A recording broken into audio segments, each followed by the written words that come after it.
Alors les synéchies, c'est tout simplement l'accolement des parois utérines entre elles. Ça peut être de manière faible comme de manière totale. Voici Bruno et Lila. Ils tentent d'avoir un enfant depuis plusieurs années. Depuis ces 2 aspirations pour fausse couche, les règles de Lila ne sont plus les mêmes. Elles ne sont plus aussi abondantes qu'avant. Lila a déjà consulté plusieurs gynécologues, mais aucun n'a pu l'aider. Maintenant, Lila est suivie par le docteur D. Le docteur D lui a expliqué qu'elle avait probablement des adhérences intra-utérines, aussi appelées synéchies, et que cela est une des premières causes d'infertilité secondaire chez la femme. Dr D lui a expliqué qu'il s'agit d'une atteinte de l'utérus. Plus précisément, il s'agit d'accollement des parois de l'utérus ou du col de l'utérus dont la sévérité est variable. Elles peuvent être légères ou avec une sévérité et une complexité plus importantes, allant jusqu'à une obstruction complète de la cavité utérine et au syndrome d'Asherman. Et il se trouve qu'en France, enfin en français, le syndrome d'Asherman, c'est ça. C'est-à-dire c'est l'occlusion complète de la cavité. Pour les Nord-Américains, le terme Asherman, c'est synéchie.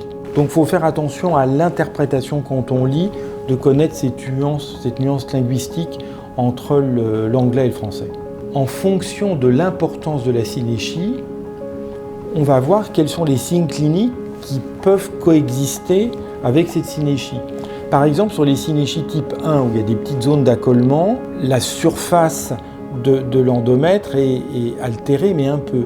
Et souvent, ces femmes n'ont aucun trouble particulier parce qu'elles ont des règles normales. Et c'est souvent ce qu'on appelle les synéchies asymptomatiques qu'on va découvrir parfois au décours d'un bilan d'infertilité. Dans les synéchies type 2 ou 3, il y a souvent une révélation par une diminution du volume des règles. Et puis bien sûr, dans les synéchies type 4, il n'y a pas de règles du tout. Pourquoi est-ce que Lila a des synéchies ?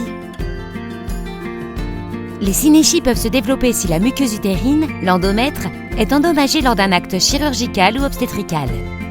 Dans le cas de Lila, elle a subi 2 aspirations suite à ses fausses couches.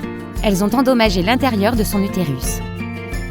Alors, les origines des synéchies, je vais d'emblée mettre tout de suite les synéchies post-infectieuses, qui sont heureusement pour nous, Européens, des situations qui sont devenues rares et la cause principale, c'était les synéchies d'origine tuberculeuse. Donc une fois qu'on a éliminé ces causes qui sont devenues pour nous rares, alors qu'elles sont très fréquentes encore en Afrique au sens large, les autres, c'est lié à un traumatisme de l'endomètre qui fait suite à des curetages pour évacuer une cavité utérine, que ce soit à la suite d'une interruption légale de grossesse, à la suite d'une fausse couche, à la suite d'un accouchement.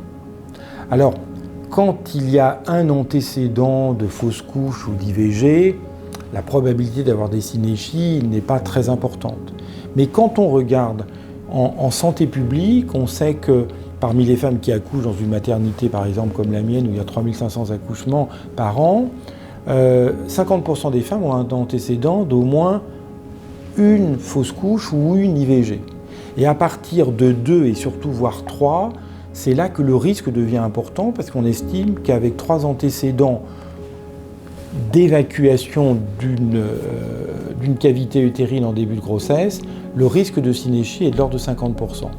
Ce risque, il est lié soit à l'acte pour évacuer la cavité utérine, soit au fait que, et c'est de plus en plus le cas maintenant, j'ai envie de dire heureusement, où on va utiliser des médicaments pour faire l'IVG médicamenteuse ou évacuer une fausse couche, mais il peut y avoir un résidu trophoblastique et dans environ 5 à 8% des cas, on sait qu'il existe une rétention de trophoblastes. Cette rétention de trophoblastes, soit on ne la traite pas et ceci peut être le lit de synéchie. Soit on va la traiter de manière trop agressive avec une curette et là aussi ça favorise les synéchies.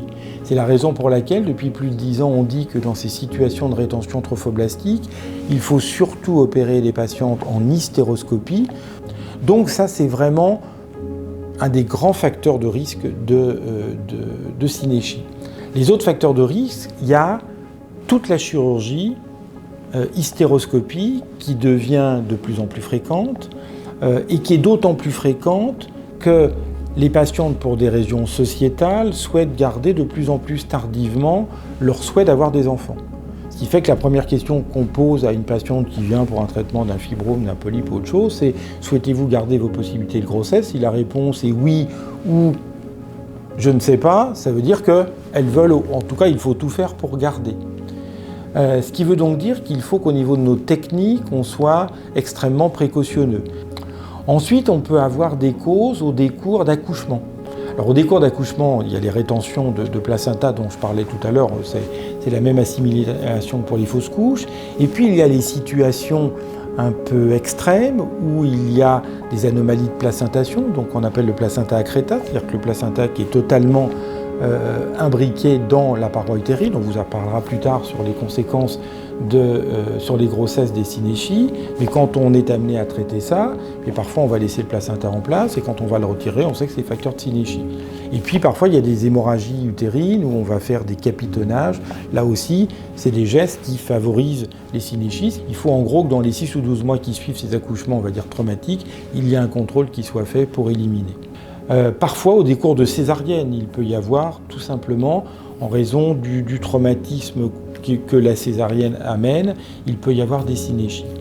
Quand on a une synéchie, qu'elle a été traitée, on peut être de nouveau confronté à une fausse couche, un accouchement, etc. Une patiente ayant fait une synéchie a plus de risques de refaire une synéchie. Ce qui veut donc dire qu'un antécédent de chirurgie de synéchie qui s'est bien terminé puisque la patiente aura une grossesse, il faut penser à lui faire un contrôle de manière à être certain qu'elle n'ait pas de synéchie à la suite d'un événement qui a pu être couronné d'un succès avec un accouchement normal sans particularité. Il n'empêche que c'est un facteur de risque de synéchie malgré tout. Dernier point, c'est l'embolisation. C'est-à-dire qu'on reste toujours sur la même question. Souhaitez-vous garder vos possibilités de grossesse? Oui ou probablement. On ne fait pas d'embolisation parce que là, le risque de synéchie, il est non négligeable. La synéchie est une maladie ou une pathologie uniquement chez les femmes qui veulent des enfants. C'est-à-dire, par exemple, dans certaines situations médicales, c'est nous qui allons créer la synéchie. Par exemple, une femme de plus de 40 ans qui ne veut plus d'enfants, dont sa pathologie, c'est des saignements abondants. Un des traitements, c'est ce qu'on appelle la destruction de l'endomètre, peu importe la technique qu'on utilise pour le faire. Là, justement, ce qu'on veut, c'est créer des synéchies. Ce qui prouve bien qu'avoir une synéchie, ce n'est pas une maladie, c'est une façon de guérir des femmes qui saignent. Les conséquences, c'est essentiellement des conséquences donc obstétricales, enfin pour la fertilité.